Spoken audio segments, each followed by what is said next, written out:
Autónoma del Estado de Hidalgo. Su tesis fue acerca de la descripción... Su tesis fue acerca de la descripción de... Aquí está. De materia fósil de mastodontes resguardando en el Museo de Paleontología. Su proyecto fue supervisado por Víctor Manuel Bravo Cuevas. Hizo su maestría en paleobiología en la Universidad de Bristol. Su tesis la hizo acerca de la ecomorfología de camélidos y rumiantes del Neógeno de Norteamérica. Su doctorado lo hizo en paleobiología en la Universidad de Bristol. Su tesis fue acerca de la biomecánica de las mandíbulas de los mamíferos mesozoicos y la relación con su dieta. Y actualmente es diseñadora gráfica en proyectos científicos y ha trabajado para instituciones en México, Estados Unidos y el Reino Unido. Y el día de hoy nos presenta qué comían los mamíferos mesozoicos. Así que adelante, Nuria, estamos todos aquí atentos para escucharte, a ver qué comían los mamíferos mesozoicos. ¿Sí? Te cedo la palabra, Gracias. Nuria. Gracias, muchísimas gracias por invitarme el día de hoy. Estoy muy emocionada de poder hablar con ustedes acerca de lo que estaban comiendo los mamíferos mesozoicos y cómo podemos inferir el comportamiento dietario de organismos extintos. Pero primero creo que debemos de atender de una pregunta más básica, que es, ¿qué son los mamíferos mesozoicos? Y bueno, la parte de mamífero es la fácil. Es un concepto con el que todos estamos familiarizados. Después de todo, todas las personas que estamos hoy en esta plática somos mamíferos. En términos técnicos, los mamíferos pueden ser distinguidos de otros animales por una serie de características que todos compartimos. Por ejemplo, tenemos pelaje o cabello. Producimos leche para alimentar a nuestras crías. Tenemos 3 huesecillos en el oído medio, entre otras cosas. Hoy los mamíferos son increíblemente diversos. En tamaño van desde las musarañas más chiquitas a las ballenas más gigantescas. Se encuentran en tierra, en los océanos y en los cielos. Los podemos encontrar de polo a polo y en todos los ecosistemas en el medio. Los mamíferos de hoy son tan exitosos que la era en la que vivimos, el Cenozoico, se conoce como la era de los mamíferos. Y con buena razón, el Cenozoico ha sido un desfile sorprendente de mamíferos raros y fascinantes, incluyendo perezosos gigantes, docenas de elefantes y sus parientes, hipercarnívoros del tamaño de osos polares, herbívoros parecidos a rinocerontes, entre muchos otros. Los hermosos dibujos que vemos aquí representan una gota en el océano de la asombrosa diversidad de mamíferos que han existido durante el Cenozoico.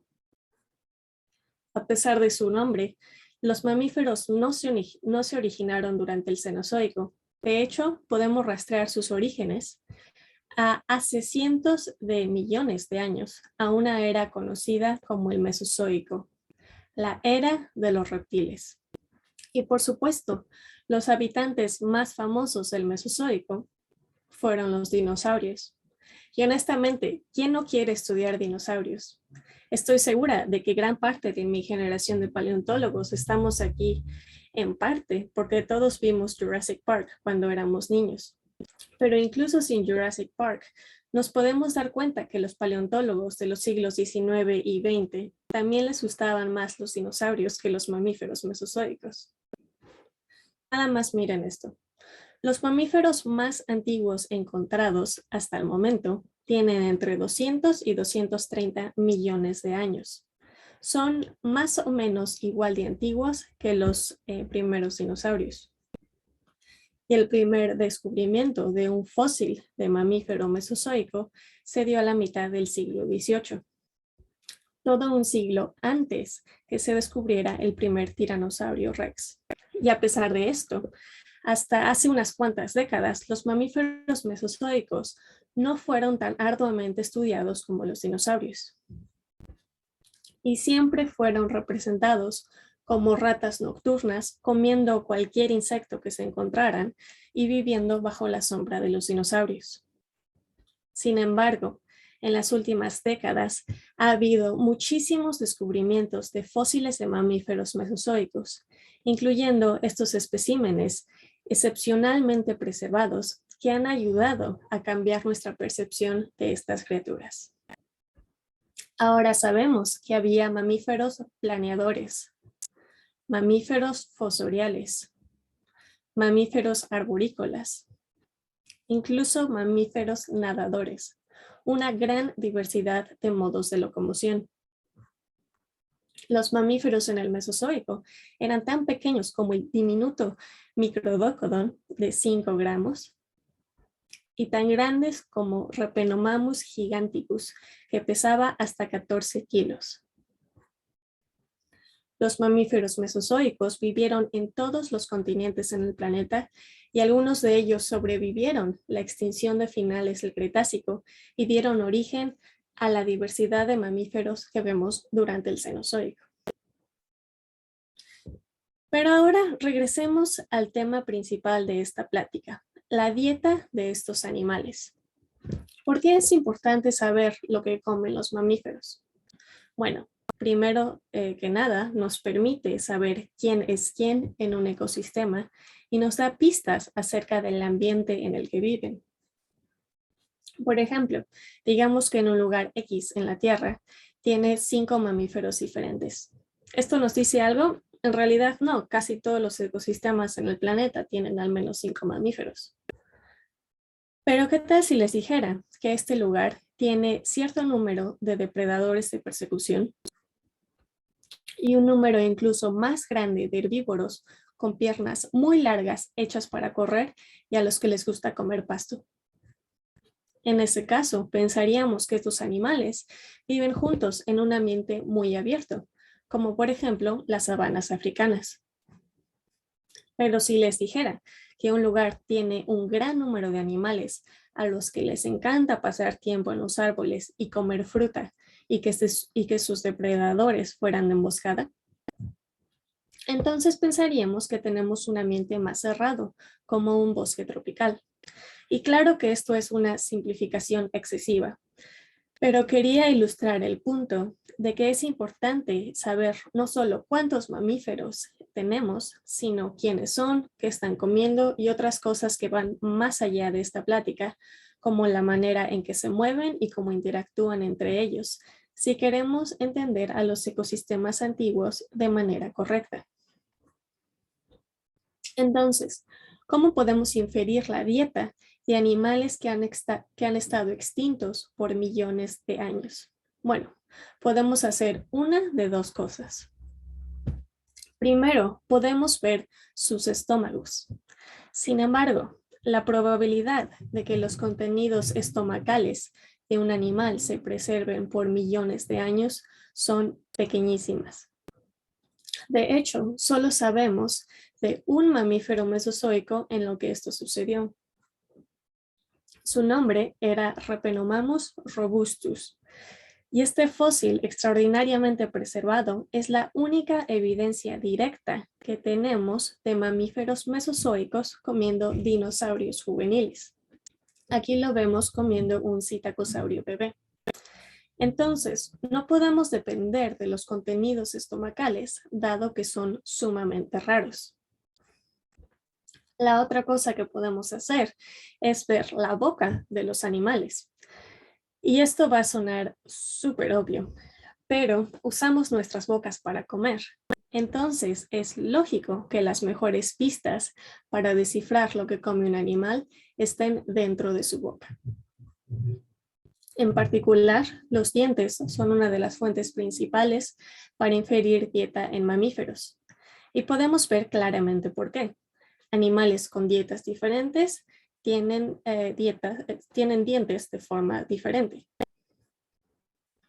Los dientes son una de las partes del cuerpo preservadas más frecuentemente en el registro fósil y por tanto son comúnmente usadas para inferir dieta en mamíferos fósiles, y los mamíferos mesozoicos no son la excepción.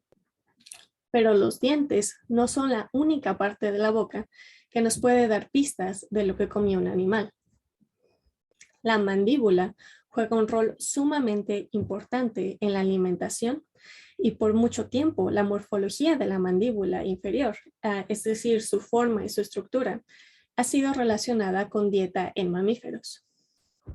Por ejemplo, los carnívoros, como los gatos, tienen mandíbulas muy cortas para morder con más fuerza. Tienen dientes con forma de cuchilla que están en línea con la articulación de la mandíbula con el cráneo, lo cual les permite tener una mordida similar a cómo funcionan las tijeras. Y tienen un área muy amplia donde se sujetan los músculos que los ayudan a someter a su presa. En cambio, los herbívoros grandes, como los caballos, tienen mandíbulas largas que les permiten acercarse al suelo para comer pasto. Mandíbulas profundas para acomodar sus dientes altísimos, usados para resistir pastos abrasivos, y una amplia área para sujetar los músculos usados para procesar materia vegetal. Y justo aquí es donde está mi área de interés. ¿Qué nos pueden decir las mandíbulas de los mamíferos mesozoicos de sus dietas? En particular, su forma y su función. Empecemos con su forma primero. Las mandíbulas son uno de los elementos fósiles de mamíferos mesozoicos más comúnmente preservados, lo que los hace perfectos para ser estudiados. Y como pueden ver, vienen en todas formas y tamaños. Sin embargo, así solitas no nos van a decir mucho. Tenemos que compararlas con las mandíbulas de mamíferos modernos de dietas conocidas, si queremos hacer inferencias sólidas. Y esto es verdad de todos los análisis que les voy a presentar el día de hoy. Para empezar, yo no soy la primera persona en usar forma mandibular para inferir dietas en mamíferos mesozoicos. Hace unos años, Grosnickle y Polly analizaron la forma de la mandíbula de un cierto número de mamíferos pequeños modernos y encontraron que, a grandes rasgos, los insectívoros y los carnívoros modernos tenían mandíbulas de forma diferente que los herbívoros modernos. Sin embargo, no encontraron ninguna diferencia entre los insectívoros y los carnívoros.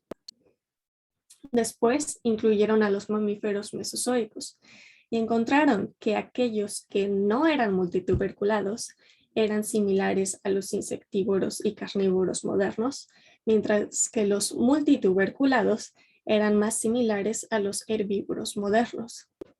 Y sé que algunos estarán preguntando, ¿qué es un multituberculado?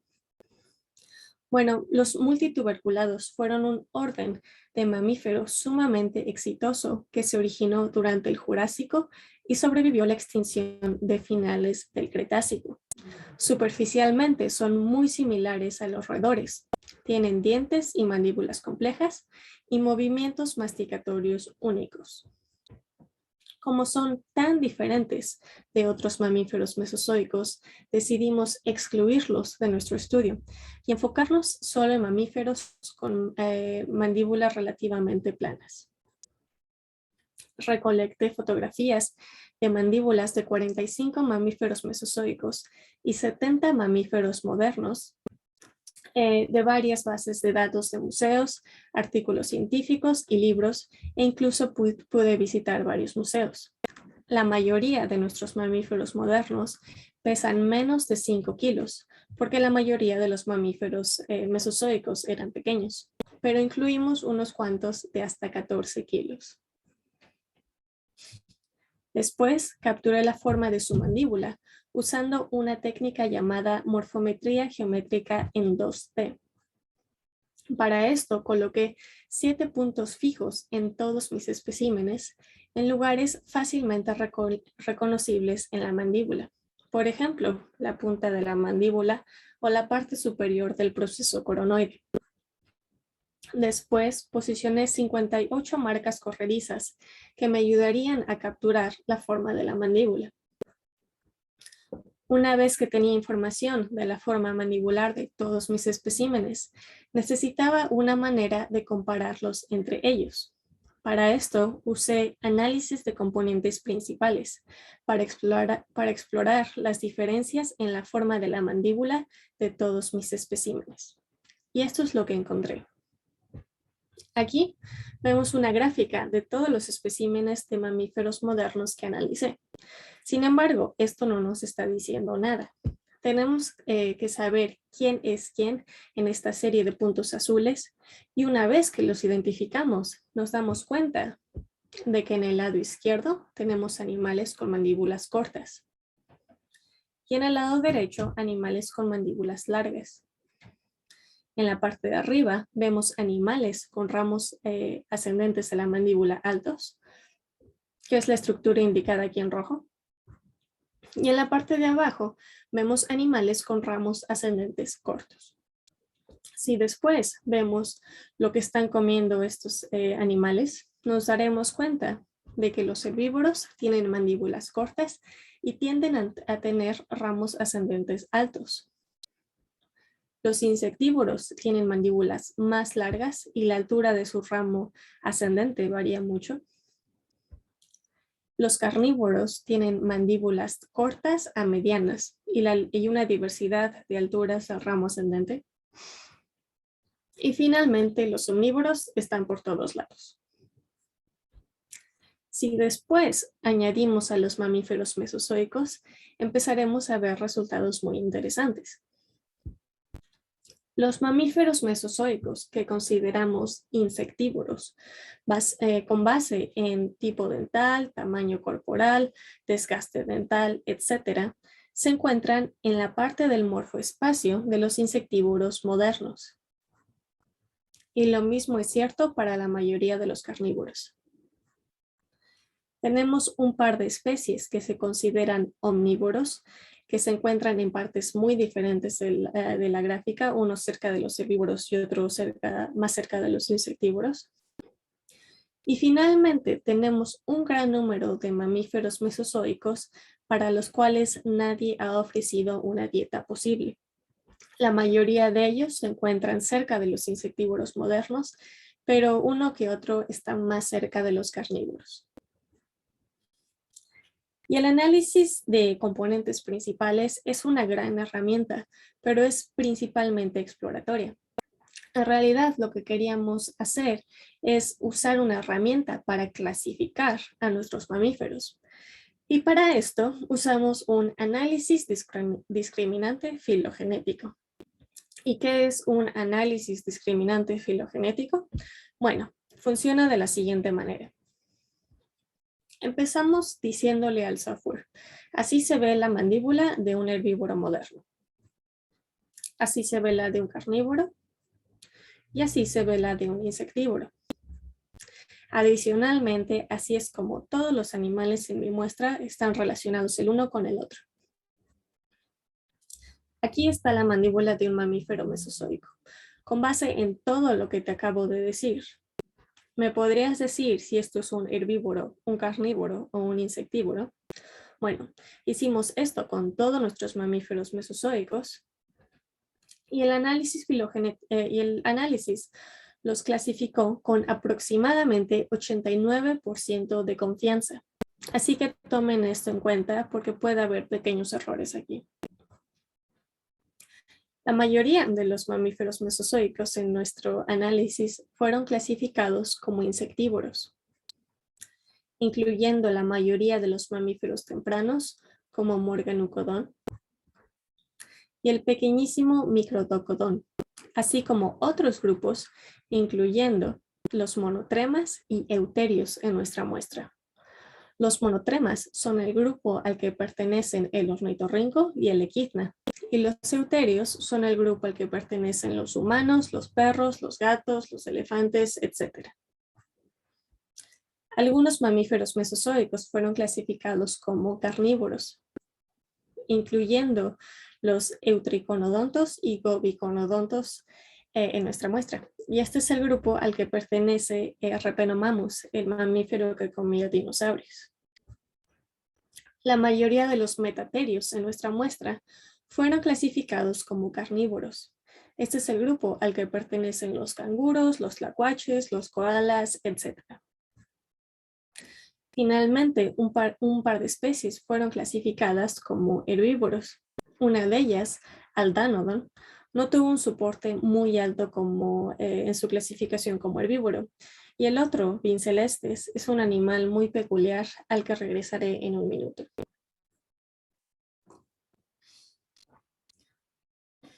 Pero pasemos ahora a lo que la función de la mandíbula nos puede decir de la dieta de los mamíferos mesozoicos. Y para esto vamos a considerar la mandíbula de los mamíferos como una palanca. ¿Y qué es una palanca? Bueno, es un objeto en forma de barra que gira alrededor de un punto fijo llamado fulcro. El propósito de una palanca es transmitir energía de un lado al otro. Las palancas transmiten una fuerza puesta en un lado de la barra para proveer una fuerza mayor en el otro extremo para mover una carga. Esto se conoce como apalancamiento. Y hay tres tipos de palancas, definidas por la posición del esfuerzo, el fulcro y la carga a lo largo de la barra. Aquí hay unos ejemplos comunes. Un par de tijeras es una palanca de primera clase, una carretilla es una palanca de segunda clase y un martillo es una palanca de tercera clase. Y me quiero concentrar en este tipo de palanca porque la mandíbula de los mamíferos usualmente funciona como una palanca de tercera clase, en la cual la articulación de la mandíbula con el cráneo o cóndilo actúa como el fulcro.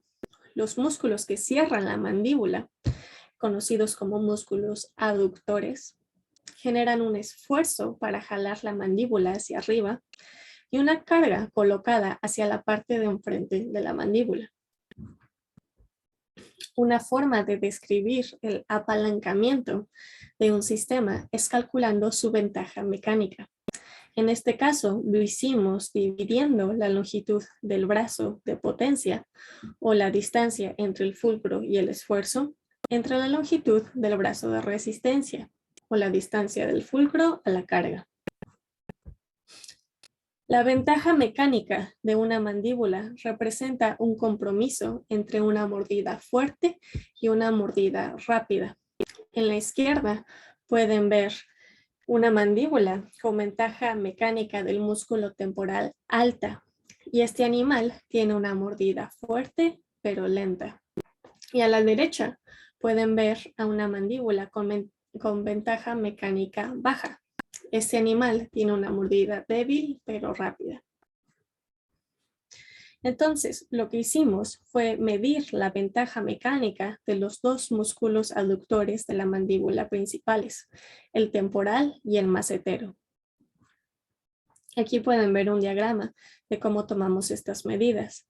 En rosa pueden ver el brazo de potencia, el del temporal arriba y el del macetero abajo. Y en azul pueden ver el brazo de resistencia medido a la punta de la mandíbula. ¿Y qué encontramos? En general, los insectívoros modernos tienden a tener valores bajos de ventaja mecánica de tanto el macetero como del temporal. Porque las mandíbulas de los insectívoros son tan largas, sus brazos de resistencia son muchísimo más largos que sus brazos de potencia. Por esto tienen valores tan bajos. Pero esto funciona bien para los insectívoros, porque ellos necesitan de mordidas rápidas para poder atrapar insectos, y también necesitan esa trompa muy larga para meterlas en agujeros y buscar comida.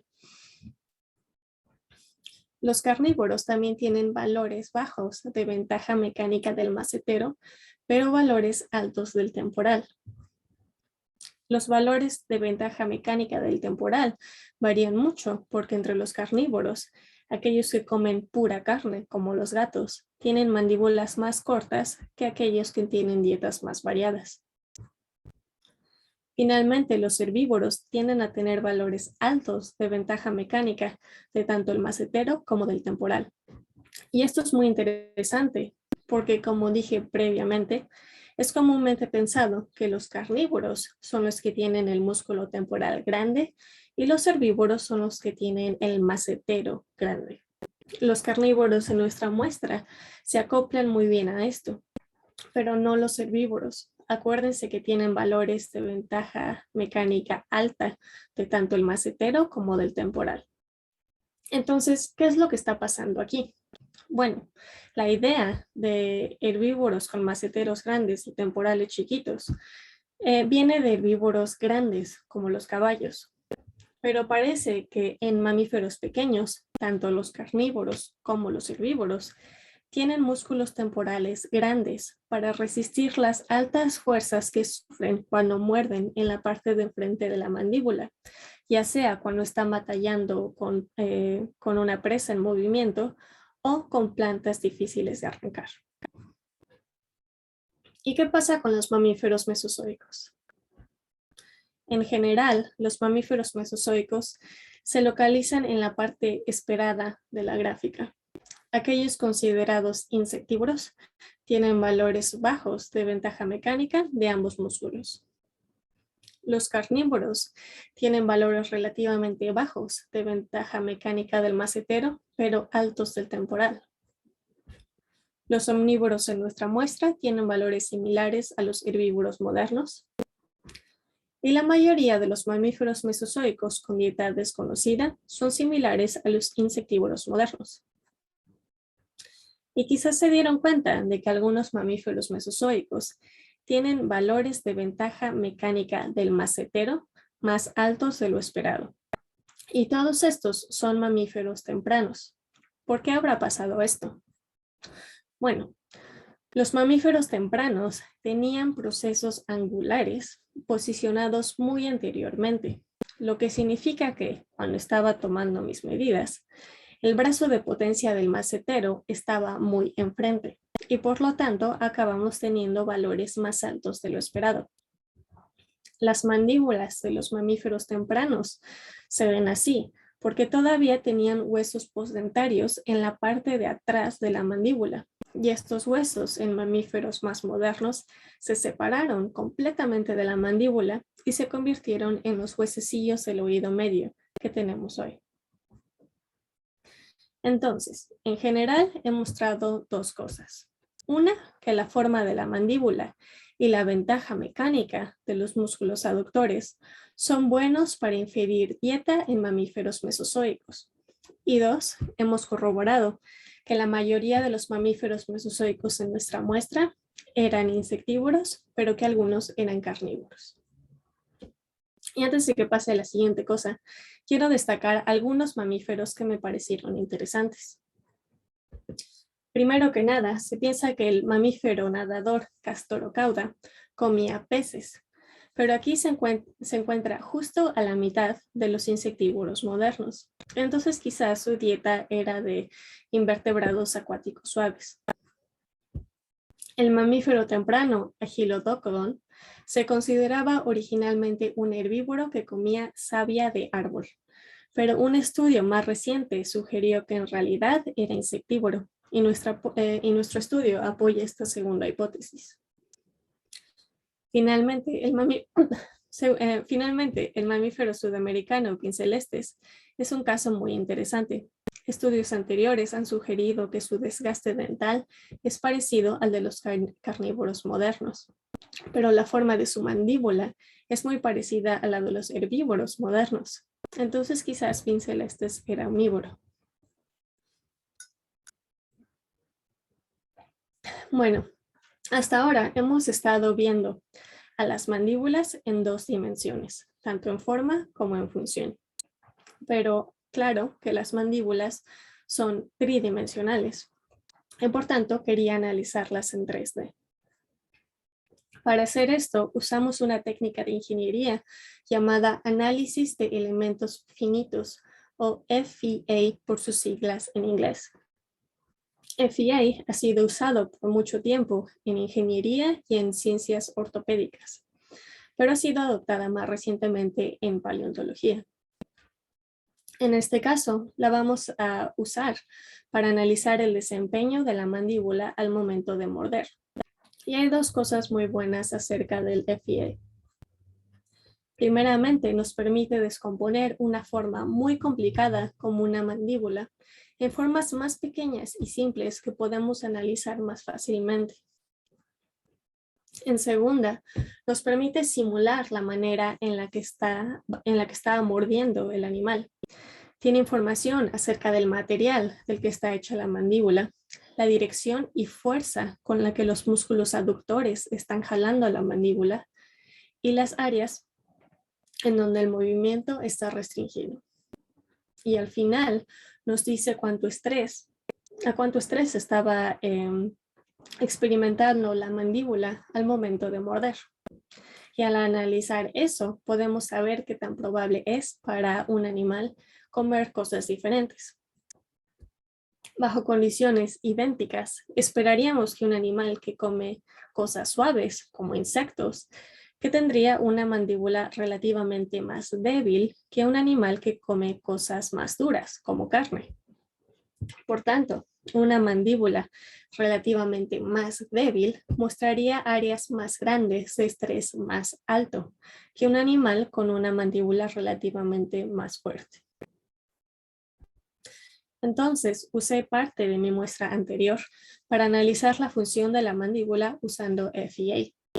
Para esto usé 23 mamíferos mesozoicos y 30 mamíferos modernos. Todas las mandíbulas que analicé fueron del mismo tamaño y fueron modeladas idénticamente, para que cualquier diferencia fuera producto de las diferentes formas mandibulares. Se restringió el movimiento de todos los modelos en la articulación con el cráneo y en el primer molar inferior, y tanto el macetero como el temporal fueron modelados. En estos mapas de calor, los colores más fríos, como el azul, representan áreas de estrés más bajo, y los colores más cálidos, como el rojo, representan áreas de estrés más alto. Y me gustaría aquí disculparme con las personas daltónicas en la audiencia, dado que estos mapas de calor no son muy accesibles. Pero espero que podamos cambiar esto pronto. Por el momento, permítanme describir mis resultados. Encontré que los insectívoros tenían áreas grandes de estrés mediano y algunas áreas grandes de estrés muy alto cerca de la articulación con el cráneo y a lo largo del ramo ascendente. Cuando vemos a los carnívoros, vemos algunas diferencias entre los hipercarnívoros, o sea, aquellos que su dieta consiste casi toda de carne, y los mesocarnívoros, que también comen insectos, frutas y otras cosas. Los hipercarnívoros tienden a tener áreas de estrés muy bajo, pero las mandíbulas de los mesocarnívoros tienden a experimentar un poco más de estrés. Los herbívoros tienden a tener áreas grandes de estrés bajo a muy bajo y tienen algunas áreas de estrés mediano. Finalmente, hay una diversidad de patrones de estrés entre los omnívoros. Aquellos omnívoros que comen principalmente insectos tienen áreas muy grandes de estrés mediano y áreas grandes de estrés muy alto, mientras que aquellos que comen muchas plantas o mucha carne tienden a tener áreas muy grandes de estrés muy bajo. La mayoría de los mamíferos mesozoicos tienen áreas grandes de estrés mediano y algunas áreas de estrés muy alto, muy similar a los insectívoros modernos. Pero algunos mamíferos mesozoicos tienen áreas grandes de estrés bajo o muy bajo, muy similar a los hipercarnívoros modernos. Si después hacemos un análisis de componentes principales de la distribución de estrés en estas mandíbulas, encontraremos que en la parte de arriba tenemos mandíbulas con áreas muy grandes de estrés alto y en la parte de abajo mandíbulas con áreas más grandes de estrés bajo. Si después vemos dónde se encuentran las diferentes categorías etarias, nos daremos cuenta de que los insectívoros están hasta arriba, los herbívoros hacia abajo y los carnívoros en el medio. Entre ellos, los hipercarnívoros están en la esquina inferior derecha y los mesocarnívoros y piscívoros están más cerca a los insectívoros. Una vez más, los omnívoros están por todas partes. Pero aquellos que comen más insectos están más arriba y aquellos que comen más plantas o más carne están en la parte de abajo. ¿Y qué hay de los mamíferos mesozoicos? Aquellos considerados insectívoros se encuentran por arriba, cerca de los insectívoros modernos. La mayoría de los carnívoros están por abajo, dado que tienen áreas grandes de estrés bajo, muy similar a los hipercarnívoros y herbívoros modernos. El único omnívoro que tenemos se encuentra cerca de los insectívoros modernos. Y la mayoría de los mamíferos con dieta desconocida se encuentran cerca de los insectívoros. Entonces, pongamos todo junto y contestemos la pregunta. ¿Qué nos puede decir la forma y función de la mandíbula de la dieta de los mamíferos mesozoicos? Bueno, hemos aprendido hoy que los diferentes grupos dietarios pueden ser identificados con base en la forma de su mandíbula. Los herbívoros tienen mandíbulas cortas y medianas. Los hipercarnívoros tienen mandíbulas cortas y los mesocarnívoros mandíbulas medianas. Y finalmente, los insectívoros tienen mandíbulas más largas. También podemos identificarlos con base en la ventaja mecánica de los músculos que cierran su mandíbula. Los herbívoros tienen valores altos de ventaja mecánica del macetero y del temporal. Los carnívoros tienen valores bajos de ventaja mecánica del macetero, pero alta del temporal. Y los insectívoros tienen valores bajos de ambos músculos. También podemos identificarlos con base en sus patrones de estrés. Los herbívoros tienen áreas grandes de estrés bajo a muy bajo y ciertas áreas de estrés mediano. Los hipercarnívoros tienen áreas grandes de estrés muy bajo y los mesocarnívoros tienen áreas grandes de estrés bajo y mediano. Y finalmente, los insectívoros tienen áreas grandes de estrés mediano a alto. Y lo mejor es que hemos probado que esta relación entre forma mandibular, función mandibular y dieta es la misma en los mamíferos de hoy y en aquellos que vivieron hace millones de años. Por tanto, podemos usar lo que sabemos acerca de los mamíferos modernos para inferir dieta en mamíferos fósiles. Con base en lo que hemos aprendido hoy, podemos corroborar que la mayoría de los mamíferos mesozoicos en nuestra muestra eran insectívoros, pero que definitivamente había algunos carnívoros. Y no se olviden que mi estudio no incluyó a todos los mamíferos mesozoicos. Dejamos fuera a dos órdenes muy grandes de mamíferos, los multituberculados y otro grupo al que no les había presentado, conocido como los aramígidos. Y ambos órdenes tenían una gran diversidad de preferencias dietarias. Por tanto, mientras es verdad que muchos mamíferos mesozoicos eran la presa de los dinosaurios, no todos los mamíferos mesozoicos se estaban escondiendo bajo la sombra de los dinosaurios. Si ponemos de lado a todos los análisis, medidas y números que les acabo de presentar, el mensaje principal que me gustaría que se llevaran con ustedes hoy es que los mamíferos mesozoicos eran increíblemente diversos. Vivieron al lado de los dinosaurios por más de 150 millones de años y no solo se estaban escondiendo bajo tierra, estaban deslizándose por los aires, estaban nadando, estaban comiendo dinosaurios. Existe todo un mundo de trabajo que puede realizarse para verdaderamente entender la diversidad de los mamíferos mesozoicos. Con eso, me gustaría agradecerles a todos ustedes por escucharme hoy y me gustaría agradecer a todas las personas que me ayudaron a hacer mi doctorado, incluyendo mis supervisoras, mis compañeras de doctorado y maestría y todos aquellos que me dieron datos y revisaron mi trabajo. Muchas gracias nuevamente y me pueden encontrar en línea en mi sitio web, sciencegraphicdesign.com, y en todas estas redes sociales. Gracias. Muy bien, muchas gracias, Nuria. Gracias. No sé si tienen preguntas. Primero voy a hacer una pregunta. Le paso la palabra a alguien de aquí por la plataforma Zoom. Adelante, Fito. Adolfo. Ya. Recién se te escuchaba. Gracias. Gracias, Nuri, super plática, padricísima, qué cosa tan loquísima. A mí, ¿sabes qué? Que yo creo que desde que estábamos en la primaria siempre nos hicieron creer que estos patrones evolutivos seguían el mismo camino que siguen como las redes tróficas, donde los herbívoros estarían como hasta abajo, luego iría subiendo como dentro de la red trófica hacia los carnívoros, y yo pensaría como en los omnívoros algo más alto, pero en estos modelos donde conjuntas estas formas mandibulares y estas ventajas mecánicas, sigues en tu árbol filogenético como a un primero insectívoro en la evolución de los mamíferos, después carnívoro y hasta el final como algo más inaccesible a los herbívoros. Entonces, mi primer pregunta es, si lo entendí bien, ¿qué tamaño tiene que alcanzar un herbívoro para que sea eficiente este hábito de ser herbívoro? O sea, no veíamos tantos herbívoros en el Mesozoico por estas presiones en el tamaño corporal de otros muchachos como a lo mejor los dinosaurios. O sea,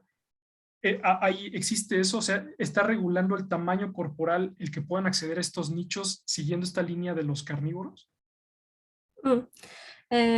Gracias por tu pregunta, Adolfo.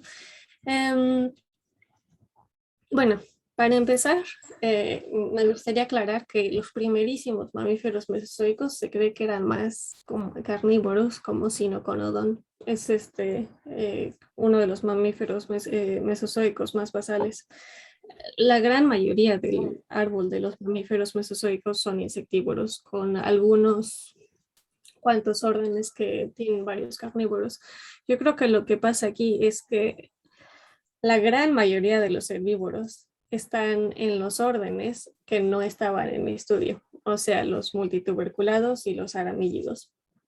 Pero la cosa es que estos eran órdenes sumamente diversos, entonces quizás hay un poco de sesgo aquí.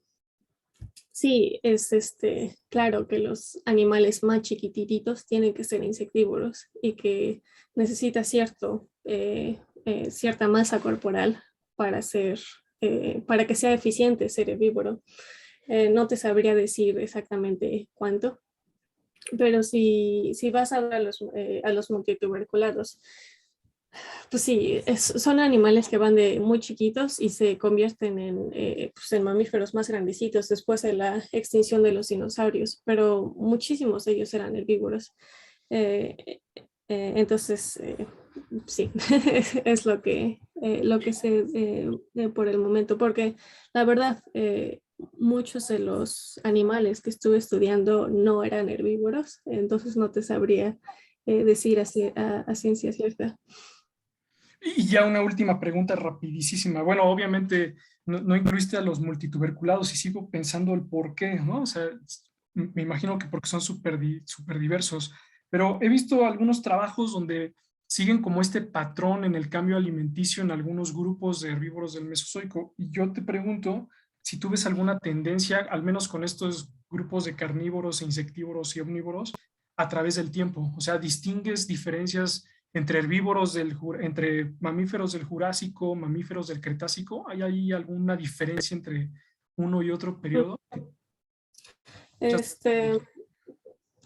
Bueno, la primera parte de tu pregunta no incluye a los multituberculados porque sus mandíbulas son sumamente complejas y sobre todo porque yo ya tenía pensado desde el principio de mi doctorado hacer esta técnica de ingeniería FEA, y para esto había lo que hice, como básicamente no tenía fondos para hacer tomografías de todas las mandíbulas y hacer modelos súper complicados y precisos en 3D. Lo que hice modelos yo a mano 3D a partir de fotografías y los validé. Pero para esto tenían las mandíbulas que yo validé, eran mandíbulas muy simples y muy planas. Entonces yo sabía que los multituberculados eran súper diferentes y que quizás mis modelos no funcionaban con los multituberculados o que me iba a tardar muchísimo tiempo. Entonces básicamente dije, necesito mamíferos con mandíbulas muy planas, muy simples, y por eso los excluí. La segunda parte, yo no vi ningún cambio, pero mi muestra, para empezar, no era muy grande. Y en segunda, yo no hice ningunos modelos evolutivos ni nada. El paper de Grosnickle and Polly, creo que es 2014, el que presenté, habla de eso. Y ahí sí puedes ver cómo los diferentes tipos de dientes, de mandíbulas cambian a través del Mesozoico y hacia el Cenozoico. Entonces, en ese paper puedes ver con toda certidumbre esto. Muchas gracias, Fito. De aquí del público no tenemos preguntas, pero sí tenemos preguntas por Facebook. Por parte de Raúl Calderón, te hace dos preguntas. Te pregunta, si un mesosaurio, ¿qué dieta tendría por el tipo de mandíbula? Y la segunda pregunta es, ¿los T-Rex o dinosaurios qué tipo de dieta tenían según tus investigaciones? Y bueno, también tienes una lista larga de felicitaciones aquí por tu presentación. Esas son las últimas preguntas por parte de Raúl Calderón. Bueno, de lo que mi estudio no incluyó a ninguno de esos animales, entonces no te podría decir de mi investigación qué tipo de dieta tenían. Son animales carnívoros, pero sí, todo lo que trabajé yo eran animales de este tamaño, literalmente del tamaño de una musaraña, que cuando iba a estudiar a los museos casi me daba miedo estornudar porque iban a desaparecer los fósiles, o sea, cosas pequeñititas, y todos son nuestros ancestros. Y aunque vivían con los dinosaurios, no estudié ningún dinosaurio. Sí. Bien. Está bien, no tenemos más preguntas tampoco por aquí. Así que bueno, agradecemos a Nuria por la presentación del día de hoy. Estuvo muy, muy linda tu presentación. Y bueno, te estaré enviando por mail el reconocimiento de esta presentación. Muchas gracias por tu presencia aquí en el horario de los seminarios de aquí del Centro de Geociencias. Muchísimas gracias. Sí, gracias por invitarme otra vez. Gracias. Hasta luego. Hasta luego, Nuria.